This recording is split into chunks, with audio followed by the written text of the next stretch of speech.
Всем привет, с вами Алена Пекур, и в этом видео я хочу показать, как декорировать термокристаллами различные кружева. Итак, нам понадобятся сами термокристаллы, нам понадобится кружевное полотно и белый лист бумаги. Конечно же, утюг.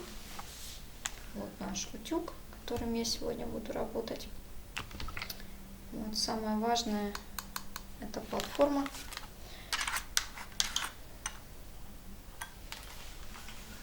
Итак, кристаллы я использую Сваровски, Hot Fix. Так, вот я использую сейчас кристалл, цвет кристалл, 10 размер, 16 и 20. Так, возьму-ка я, например, 16 размер.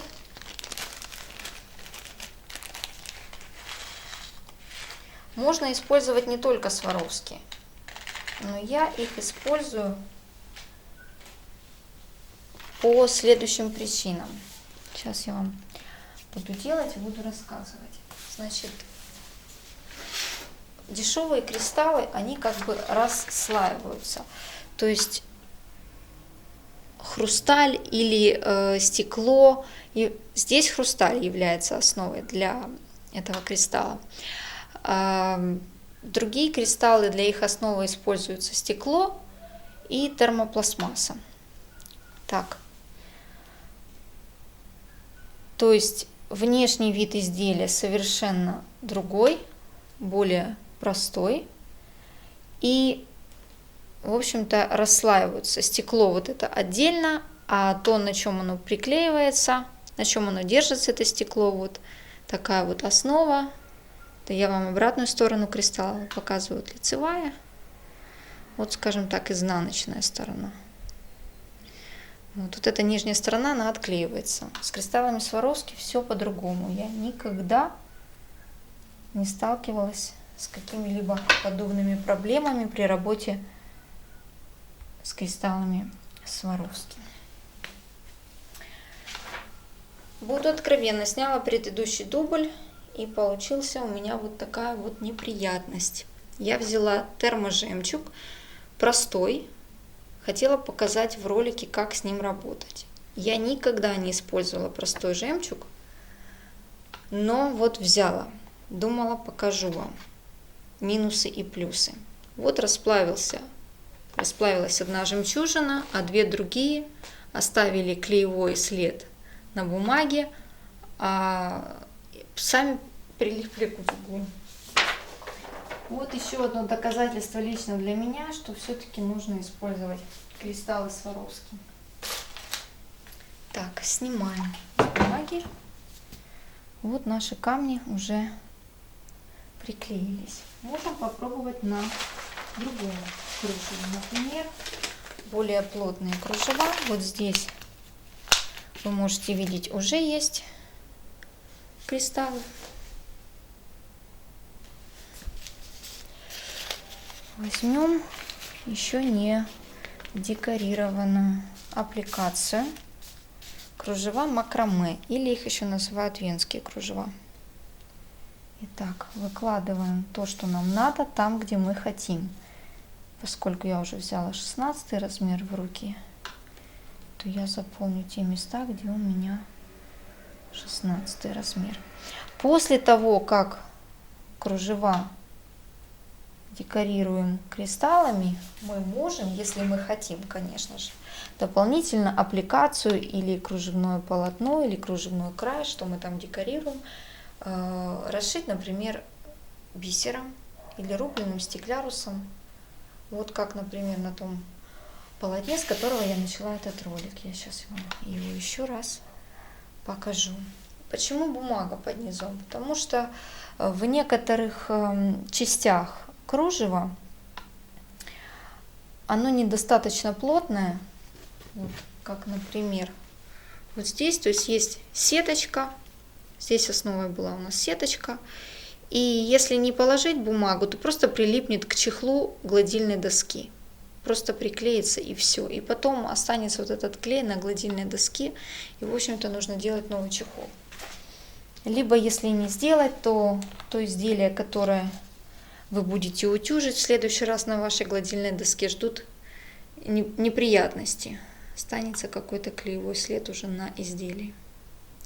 Вот, в общем-то, 3 вот этих кристаллика у нас уже есть. Можем добавить и еще. Здесь в цветах у меня стоит 16 размер. Вот эти покрупнее 30 размер, а цвет называется кристалл. Вот он, кристалл.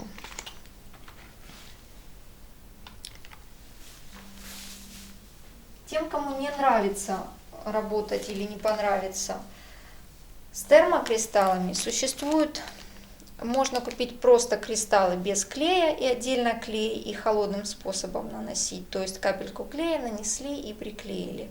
Но мне кажется, так работать для меня лично проблематичнее. Так мне быстрее. Абсолютно любой участок корсета я могу декорировать вот именно этими кристаллами Hot Fix, то есть термокристаллами.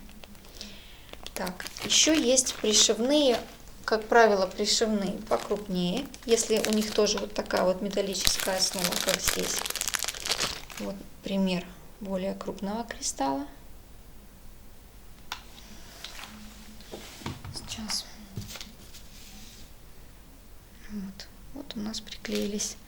Я проверяю ногтем или пальцем, как приклеились вот эти кристаллики. Если вдруг случилось так, что кристалл немного съехал,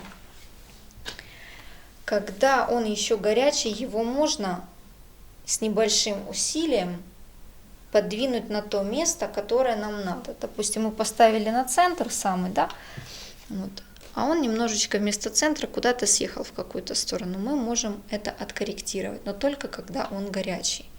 Можно попытаться еще раз разогреть этот кристалл, и разогреется клей, который на него нанесен, и подвинуть. Но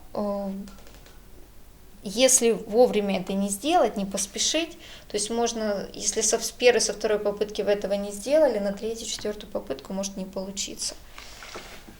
Вот, тут у меня немножко съехало, я сейчас его хочу чуть-чуть поставить на место назад. Вот, поставила. Ну и здесь, соответственно, точно так же. Вот я двигаю. Надеюсь, видно это в камеру. Попробуйте. Я думаю, у вас все должно получиться. Здесь нет ничего сложного, все очень просто. Итак, несколько слов о пришивных кристаллах. Из них можно формировать различные броши, не только пришивать на кружева, можно напрямую к основному материалу пришивать. В общем, как хотите, зависит от вашей фантазии и от того, что хочет сам клиент, который к вам пришел. Вот, например, вот такая брошь. В центр корсета внизу можно, допустим, или где-то сбоку на юбку. В общем, где захотите. У меня есть одно платье, на котором непосредственно вот эта брошь присутствует. В группе ВКонтакте или на моей личной странице ВКонтакте есть альбом «Мои работы». И там девочка очень такая красивая, блондиночка с пышной короткой фатой и прозрачным корсетом. Вот в центре корсета находится вот такая брошь я делала. Можете посмотреть в изделии, как это выглядит, если зайдете в мою группу. Так, теперь еще покажу несколько цветов, то есть цвета различные. Также в своей группе ВКонтакте я выложу большое количество разновидностей, то есть фото с большим количеством кристаллов различных форм, различных цветов. То есть тот максимум, который я на сегодняшний день знаю и чем могу воспользоваться. Но, насколько я понимаю, это все кристаллы Сваровски, которые у меня, и не только у меня, вообще у компании Сваровски есть, я выложу. То есть я не рекламирую непосредственно саму компанию, моей целью и задачей сегодня не является реклама этой компании, просто кристаллы очень хорошие на самом деле. то, чем всегда доволен клиент, и то, чем я всегда довольна как мастер. На этом все. С вами была Алена Пекур. До встречи в новых видео.